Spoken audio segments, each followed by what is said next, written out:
29 декабря в Нижнекамске произошла история, в реальность которой сложно поверить.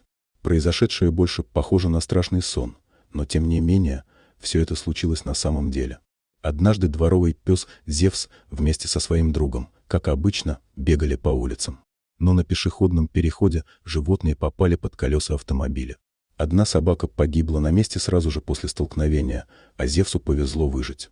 Хотя впереди бедолагу ждал настоящий ужас. Зевс получил серьезную травму задней лапы. На помощь животному бросились дети и отнесли его к подъезду. На шум вышли соседи, позвонили ветеринару.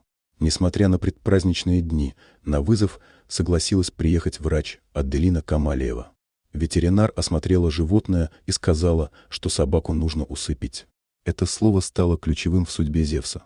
Врач взяла с людей 5000 рублей и сделала животному укол. Собака затихла, и жители подъезда в тот же день похоронили Зевса. На следующее утро произошло что-то невероятное.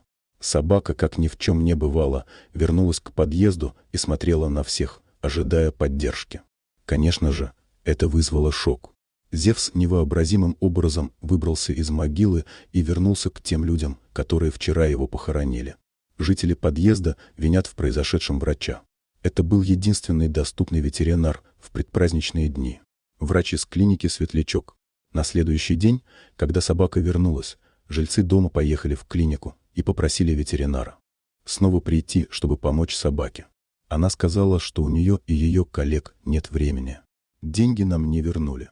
Поделилась жительница дома Гульнара Гумирова. В свою очередь, ветеринар имеет свою точку зрения на произошедшее. По ее словам, она сделала укол, чтобы собака просто поспала и набралась сил. Я сделала обезболивающее и снотворное, чтобы собака отоспалась и вышла из шокового состояния. Все. А то, что они пошли закапывать ее. Я видела, что они перетаскивают животное, но мало ли, куда они ее несли. Рассказала Аделина Камалиева. Да, произошло чудовищное недоразумение, но это не снимает ответственности со всех участников событий. Пожалуй, в этой истории оплошали все, кроме детей, которые принесли животное к подъезду. Несмотря на весь этот странный ком событий, Зевс чувствует себя нормально.